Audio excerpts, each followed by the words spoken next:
As we're preparing to set the ceiling panel, this one has a fan beam. We've got to center the location of the fan beam.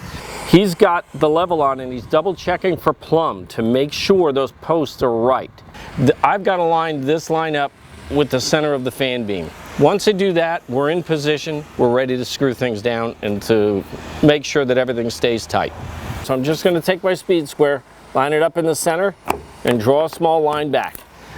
That's all we need to do. Now I know that's exactly in the center of the fan beam, and this has to be in the center of this beam, and then we're good to go. Make sure you have your vertical line coming down so that you know where the center of your beam is. Then when you flip it up and you slide your panel over, you can get your panel exactly where it needs to be.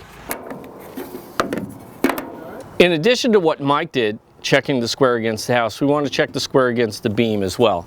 So I'm just going to put my speed square against the beam and slide it gently into the track here, and if you notice, it's perfectly square. What we have to do is plan where we're going to be putting screws in on the roof panel to go down into the beam to hold this panel in place.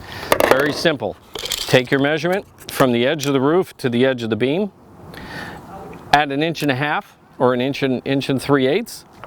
That's your center line. Put another line down at the other end, snap a line, and now I know exactly where all my screws go into that beam.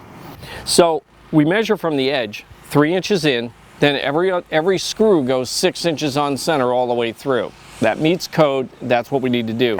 Once the washer makes contact, I'm just going to give it an extra maybe a half a turn, that's about it. Because what we don't want to do is dimple this roof structure. This is the wax, the residue from the cling film, the glue and everything else. This is what has to come off, and this is what Mike is going to take with the denatured alcohol right now.